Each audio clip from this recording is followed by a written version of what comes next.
आप लोग कैसे हैं? ठीक है। आज हम लोग चर्चा करेंगे कोशिका विभाजन के संबंध में। कोशिका विभाजन क्या है?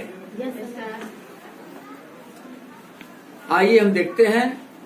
एक कोशिका से दो कोशिका बनना, 2 से 4, 4 से 8, 8 से 16, यानी इस प्रकार की एक छोटे सूक्ष्म अणु से एक बड़े शरीर का निर्माण होता है। तो उस प्रक्रिया को हम आज अध्ययन करेंगे जिसे हम कोशिका विभाजन कहते हैं। आइए देखिए, कोशिका विभाजन 3 प्रकार का होता है। कितने प्रकार का होता है? 3 प्रकार का। पहला है द्विविभाजन, दूसरा है समसूत्री विभाजन और तीसरा है अर्धसूत्री विभाजन। द्विविभाजन सूक्ष्म जीवों में पाया जाता है जो जीव आंख से दिखाई नहीं देते हैं, जस्ट लाइक बैक्टीरिया। ऐसे जीवों में द्विविभाजन होता है। ठीक।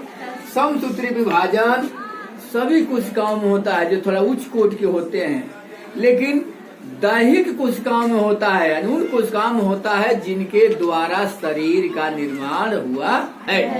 और तीसरा है अर्धसूत्री विभाजन। अर्धसूत्री विभाजन केवल जनन कोशिकाओं में ही होता है। किसमें होता है? जनन कोशिकाओं में होता है। देखो, ये नर का जनन कोशिका जिसे हम वृषण कहते हैं, पुरुष में पाया जाता है। ये मादा की जनन कोशिका जिसको हम अंडाशय कहते हैं, इनमें जो है अर्धसूत्री विभाजन होता है। आइए बच्चों, हम इसका विस्तृत अध्ययन करेंगे। ओके? Yes sir. आइए हम लोग पहला विभाजन पढ़ेंगे, द्विविभाजन। देखिए, चित्र दिया है, बैक्टीरिया का चित्र है। मैं इसके पहले बताया था कि द्विविभाजन वैसी कोशिकाओं में होता है जो नग्न आँखों से दिखाई अति सूक्ष्म। ठीक है।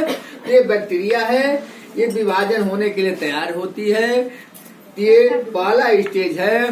दूसरा स्टेज में ये दोनों ओर से बीच में धंसने लगती है, देख रहे हो? Yes sir. फिर एक ऐसा स्टेज आता है कि दोनों एक साथ चिपक जाती हैं और यहाँ से कट करके नई संतति बन जाती है, यानी 1 से 2 कोशिका बन जाती है। इसे हम कहते हैं द्विविभाजन। द्वि माने 2, यानी 1 से 2 बनना द्विविभाजन होता है। क्लियर हो गया? द्विविभाजन कैसी कोशिका में होता है? न दिखाने कोशिका में, अति सूक्ष्म कोशिका में होता है। आइए दूसरा विभाजन है समसूत्री विभाजन। देखो बच्चों, समसूत्री विभाजन क्या होता है? इसमें कोशिकाएं विभाजन के लिए तैयार हो जाती हैं। तो सबसे पहले इसमें तैयार होने के बाद इसके केंद्रक में विभाजन शुरू होता है। केंद्रक लंबा हो जाता है, इसके क्रोमैटिक धागे चारों तरफ फैल जाते हैं। देख रहे चित्र में? अगले स्टेज में केंद्रक दोनों ओर से सटने लगता है और क्रोमैटिक ऊपर और नीचे जाने लगते हैं। अगले स्टेज में ये बीच वाला दोनों स्तर सट जाता है। इसे 2 नई संतति कोशिका बन के चित्र बना है। ये भी कोशिका ही है, मैंने इसी की जैसे है। मैंने समय अभाव में इसे चित्र में नहीं दर्शाया, ठीक है, लेकिन आप लोग इसे दर्शाएंगे। यानी क्या हुआ? एक कोशिका पूरी तैयार हुई, इसके बाद केंद्रक में विभाजन शुरू हुआ। केंद्रक लंबा और बीच में धंसना शुरू किया। अंत में दोनों धंस करके एक साथ लेयर सट गई, वहां से कट करके 2 संतत कोशिका बन गई। इसे कहते हैं समसूत्री विभाजन। क्लियर? आइए अब तीसरा विभाजन है अर्धसूत्री विभाजन। मैं भी बताया केवल जनन कोशिकाओं में ही होती है। ये विभाजन 2 चरणों में पूरा होती है। पहले चरण में 1 से 2 कोशिका बनती है। दूसरे चरण में उन दोनों से फिर 2-2 कोशिका बनती है और गुणसूत्र आधा रह जाता है। ठीक, आधा नर में रह जाता है और आधा मादा में। फिर आगे जब तुम को निषेचन बताया जाएगा तो बताया जाएगा कैसे आधा ये और आधा मिलकर के एक बनते हैं।